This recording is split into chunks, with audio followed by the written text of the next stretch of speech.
खैबर पख्तूनख्वा में दहशतगर्दी के हालिया वाक़यात में इजाफे के बाद सवात में अमन अमान की सूरत हाल मज़ीद बिगड़ने के खदशे का इजहार किया जा रहा है। वज़ीर दिफा ख्वाजा आसिफ सवात के हालात एक बार फिर 2009 जैसे होने के खदशे का इजहार कर रहे हैं और बात सिर्फ सवात तक महदूद नहीं है। आज मर्दान से ताल्लुक़ रखने वाले खैबर पख्तूनख्वा के सूबाई वज़ीर खुराक आतिफ खान ने भत्ते की धमकी मौसूल होने की तस्दीक की और कहा कि उन्होंने वो ख़त मुतल्लिका हुकाम से भी शेयर कर दिया।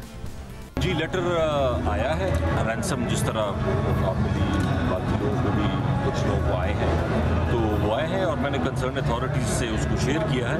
अब वो उस पर आगे जो भी कार्रवाई कर सकते हैं वो करेंगे इंशाल्लाह। तो सिर्फ ये आपको आया है या दीगर मिनिस्टर्स वगैरह भी हुई, क्योंकि चीफ मिनिस्टर के भाई का भी जिक्र हो रहा था? देखिए, मुझे तो बाकियों का पता नहीं है, लेकिन मैंने तो ओपनली कहा है कि ये चीज़ है और उसके मुताबिक जो सिक्योरिटी एजेंसीज़ हैं सारों को मैंने इन्फॉर्म कर दिया है। अभी आगे काम करना तो ऑब्वियसली सिक्योरिटी एजेंसीज़ का काम है। लेकिन कलअदम तहरीक तालिबान पाकिस्तान इस धमकी आमेज़ ख़त से लाताल्लुकी का इजहार कर रही है और दूसरी जानिब आज कलअदम तहरीक तालिबान पाकिस्तान के साथ मुज़ाकरात में शरीक वज़ीर आला खैबर पख्तूनख्वा के मामले खुसूसी बैरिस्टर सैफ ने बाज़ाब्ता तौर पर तालिबान से अपील की है कि वो कलअदम तहरीक तालिबान पाकिस्तान को वापस बुलाएं और अपने लोगों को कहें कि गैर मुसल्लह होकर वापस आएँ। इस माहौल में मुज़ाकरात नहीं हो सकती। मैं तालिबान के रहनुमाओं से अपनी हैसियत में ये अपील करता हूँ कि जो भी वजह हो आने की, आप मेहरबानी करें, आप उनको वापस बुलवाएं, उनको कहें कि वो गैर मुसल्लह हो जाएं और वापस चले जाएं। हमें मौका दें। हम आपके पास जब आए थे तो अमन के लिए आए थे और उसके बाद हम आज भी चाहते हैं कि इस मुल्क में अमन हो। अमन की बात इस टेंशन के माहौल में नहीं हो सकती। ये आपसे मैं ज़ाती तौर पर भी कह रहा हूँ और आप यूँ समझ लें कि मैं अपने तमाम साथियों की तरफ से आपसे ये कह रहा हूँ कि आप लोगों को वापस भेजें और हमें मौका दें कि हम अमन के लिए माहौल को साजगार बनाएं। इसके अलावा आज वज़ीर दिफा ख्वाजा आसिफ ने भी सवात के बिगड़ते हालात पर तशवीश का इजहार किया। 12 साल कबल इस हाउस को याद होगा कि सवात में जो कुछ हुआ और यहाँ तक कहा जा रहा था कि शायद जो है जो लोग इस वक्त सवात में हैं उनसे इस्लामाबाद ज़्यादा दूर नहीं रह गए। आज 12-13 साल के वक्फे के बाद वहाँ पे वही सिलसिला जो है हो सकता है उस वेलोसिटी के साथ या उस ग्रेविटी के साथ ना हो रहा हो, लेकिन हो रहा है। क्या है इस वक्त सवात की सूरत हाल, इस हवाले से बात करेंगे। हमारे साथ मौजूद हैं सवात से नुमाइंदा जियो न्यूज़ महबूब अली। महबूब अली, बहुत शुक्रिया हमें शो में ज्वाइन करने के लिए। अच्छा बताइएगा, ऑन ग्राउंड इस वक्त क्या सूरत हाल है? क्या कुछ हुकूमत ने एक्ट किया है, पुलिस ने कोई एक्शन लिया है? ज़ाहिर एहतजाज अपनी जगह पर हो रहे हैं।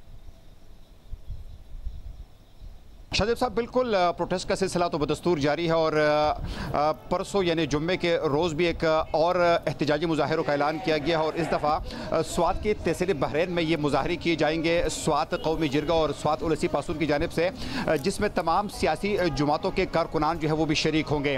ऑन ग्राउंड सिचुएशन ये है कि यहाँ पर पुलिस जो है वो ज़रूर जो हमारी पहाड़ी इलाके हैं वहाँ पर मौजूद है, सर्च एंड स्ट्राइक ऑपरेशन ज़रूर कर रहे हैं, लेकिन कोई अब तक कोई बड़ा ऑपरेशन या कोई बड़ी कार्रवाई जो है उसकी खबर अब तक नहीं मिली है। जो वफाक सूबाई हुकूमत दोनों ही आवाज़ उठा रहे हैं, तो कार्रवाई बाकायदा मुकम्मल तौर पर क्यों नहीं हो रही है? पुलिस के ज़राए आपकी क्या बताते हैं? शाहजेब साहब, सबसे बड़ी वजह यह है कि मरकज़ी हुकूमत और सूबाई हुकूमत शायद अब तक इंटरेस्टेड नहीं है किसी भी कार्रवाई में, जो हमारी मालूमात है। और जिस तरह कि आज बैरिस्टर सैफ ने यह कहा कि मैं रियासत का नुमाइंदा होकर अफगानिस्तान में गया था, मैं सूबाई हुकूमत की नुमाइंदगी के तौर पर नहीं गया था, तो उनका ये कहना था कि मरकज़ी हुकूमत भी कोशिश कर रही है और सूबाई हुकूमत की भी ये कोशिश है कि तहरीक तालिबान की जो क़ियादत इस वक्त अफगानिस्तान में है, हम उससे मुज़ाकरात करें और पुरअमन तरीके से ये मसला जो है हल करें। और इस वक्त उनकी बातों से ये लग रहा था कि सूबाई या मरकज़ी हुकूमत किसी भी ऑपरेशन की मूड में नहीं है। क्या जो सवात में भत्ते वगैरह की पर्चियां मिलने का मामला है वो अभी तक चल रहा है? पुलिस ने कम से कम उस हवाले से कार्रवाई की है? कुछ लोग पकड़े गए हैं? शाहजेब साहब, इस हवाले से हमारी भी पुलिस हुकाम से मुसलसल रब्ता है, स्पेशल ब्रांच से हमारा मुसलसल रब्ता है। इसमें कोई शक नहीं है कि बहुत सारे यहाँ पर जो नोटेबल्स है, जो कि वेल ऑफ लोग हैं, उनको भत्ते की कॉल ज़रूर आई है, लेकिन बहुत सारे लोग जो है वो उसको जाहिर नहीं कर रहे या पुलिस को रिपोर्ट नहीं कर रहे। जिन लोगों ने रिपोर्ट किया भी है तो अब तक इसे किसी इतला मौसूल नहीं हुई है कि किसी बंदे को गिरफ्तार किया गया हो जिसने फ़ोन किया हो। ताहम पुलिस के पास और मुख्तलिफ महकमों के पास ऐसी रिपोर्ट ज़रूर आई है कि बत्ती की कॉल जो है मुसलसल आ रही है और लोगों को धमकाया जा रहा है कि आप इतनी रकम का फ़ौरन इंतज़ाम करें। और जब टीटीपी जिम्मेदारी नहीं कबूल कर रही है तो फिर कौन है इस वक्त? कुछ समझ में आ रहा है पुलिस को भी कि क्या सूरत हाल है उस वक्त? आप कैसे देख रहे हैं? ज़ाहिर है आपका बहुत तजर्बा है इन तमाम मामलात को कवर करने का। शाहजेब साहब, जो हमारी मालूमात है तो आज जिस तरह बैरिस्टर सैफ ने अपने प्रेस कॉन्फ्रेंस में भी कहा कि यहाँ पे जो मुख्तलिफ ग्रुप्स है तो वो वेल कनेक्टेड नहीं है एक दूसरे के साथ। उनके मुताबिक इस वक्त स्वात में तकरीबन 4 मुख्तलिफ ग्रुप जो है वो मौजूद है जिनका एक दूसरे से डायरेक्ट कोई रब्ता नहीं है या डायरेक्ट वो कनेक्टेड नहीं है। इसलिए उनका भी कहना था कि जो तहरीक तालिबान अफगानिस्तान में जो इस वक्त मौजूद है, जो TTP की क़यादत मौजूद है, तो उनका ये कहना है कि उनके साथी या उनके कारकुनान जो है वो बत्ती की कॉल लोगों को नहीं कर रहे हैं। लेकिन इसके बावजूद भी मकामी तौर पर लोग ये शिकायत ज़रूर कर रहे हैं कि उनको कॉल्स आ रही है और उनको धमकियाँ भी दी जा रही है।